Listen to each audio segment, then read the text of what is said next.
আজকে দোল পূর্ণিমা, শুভ দোল পূর্ণিমা শুভেচ্ছা জানাই সবাইকে। তো দোল পূর্ণিমার জন্য আজকে আমাদের এমনি দোল একটা উৎসব হিসেবে আমরা পালন করি, তো সেই জন্য আজকে একটু অন্যরকম রান্না হবে। তো আবার আপনাদের সামনে আজকে চলে এসছে আমাদের শিখা। শিখা, আজকে কি রান্না করবে বলো?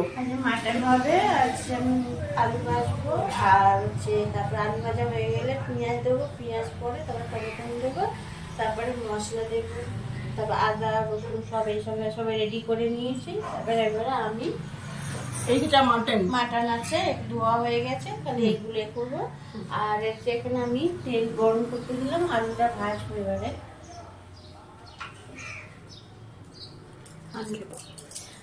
কড়াতে আলু দিলাম,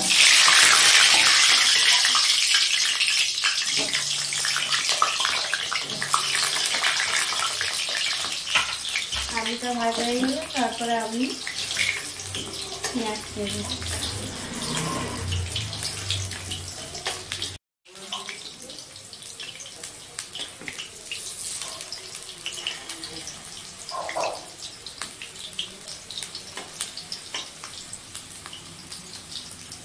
আজকে শিখা খালি একা করবে না, তার সাথে আমিও আজকে যোগ দেব।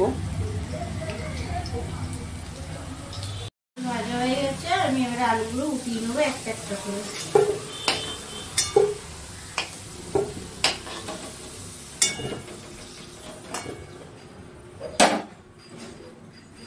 তারপরে দেবো ফোড়ন দেবো। এবারে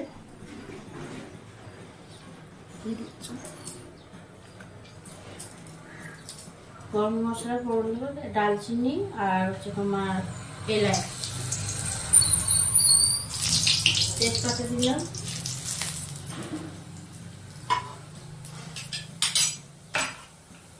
পেঁয়াজ, ওটা গরম হয়ে গেছে, পেঁয়াজ ছাড়লাম,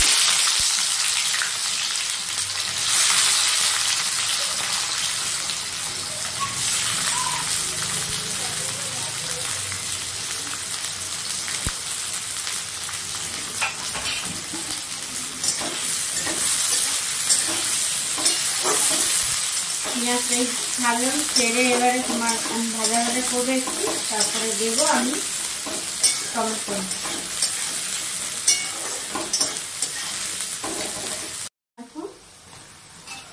আর একটু নুন দেবো আমি, তাহলে জিনিসটা একটু নরম হবে, তাহলে কষাটাও ভালো হবে।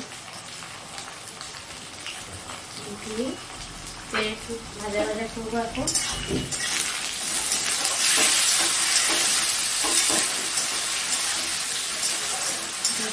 একটু আঁচটা কমিয়ে দিলাম, দিয়ে এটা নরম হবে।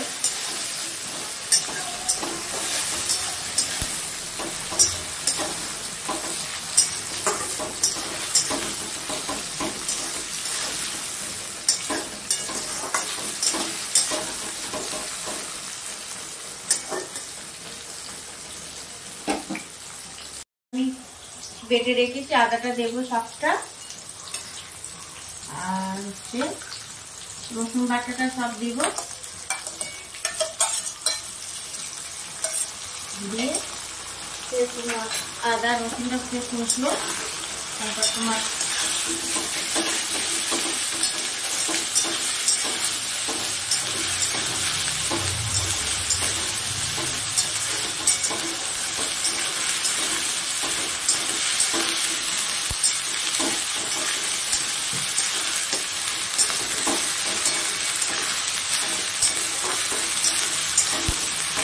দেবো। আমি দিলাম তোমার হলুদ, তারপরে ধনে দিলাম, এটা ধনে গুঁড়ো, ধনেটা দিলে তরকারিটা মাংসটা একটু টেস্ট হবে। একটু লাল লঙ্কা,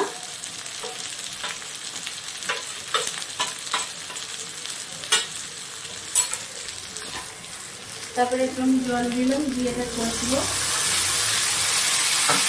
আর নুন দেবো একটু, আর দিয়েছি একটু, আবার একটু মশলার সাথে দেবো একটু, আর একটু দিলাম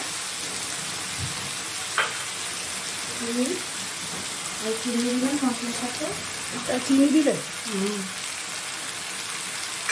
দিয়ে আবার আমি ভালো করে কষিয়ে নেব।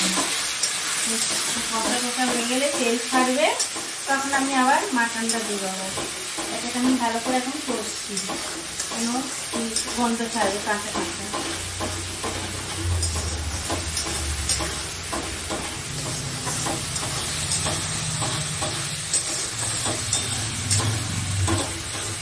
মশলা হয়ে গেছে কষা, আর একটু ভালো করে কষবো আমি। তেল ছেড়ে দিয়েছে,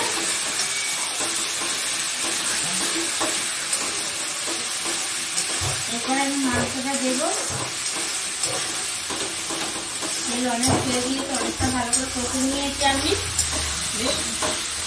এবার মাটনটা দেবো আমি, কষে নিয়েছি। এবারে আমি আন্টির হাতে ছেড়ে দিলাম, আন্টি দেখিয়ে যাবে সবটা। দায়িত্ব নিয়ে নিয়েছি। এবারে আমি মশলাটার ওপরে মাটনগুলো দেব, দিয়ে তারপরে আবার কষবো। মাটনগুলো দিয়ে আমি কষছি। যত কষা হবে মাটন তত ভালো স্বাদ হয়।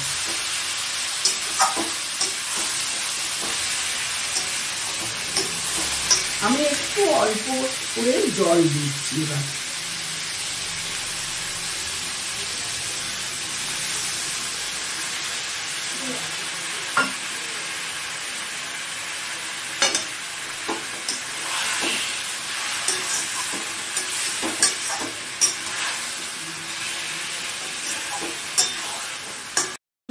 দিয়ে দেবো। আলুগুলো ভেজেই রাখা হয়েছিল। এবারে আলু দিয়ে আরো কিছুক্ষণ আমি এটা কষবো।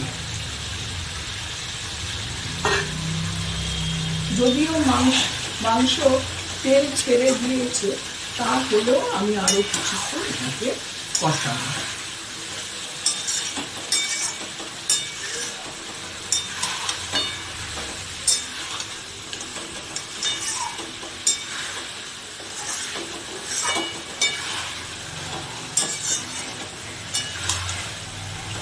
এটাকে পরে আমি কষানো হয়ে গেলে এরপরে আমি প্রেসার কুকারে মাটনটা দেব।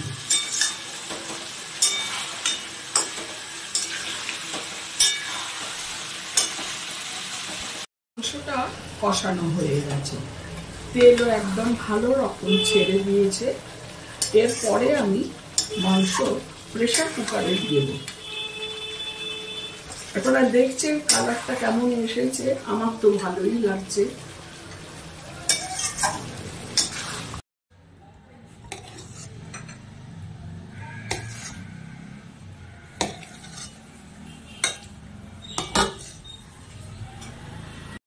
মাংস প্রেসার কুকারে বসিয়ে দিলাম। এরপরে যখন হয়ে যাবে সিদ্ধ, তখন আমি নামিয়ে নেব।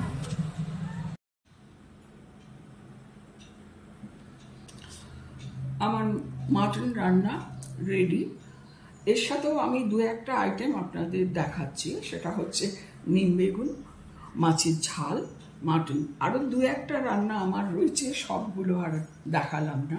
আর তার সঙ্গে ভাত তো রয়েছে। মাটনটা দেখে বলবেন যে আপনাদের কেমন লাগলো, একটু কমেন্টস করে জানাবেন, আর একটু সাবস্ক্রাইব করে দেবেন।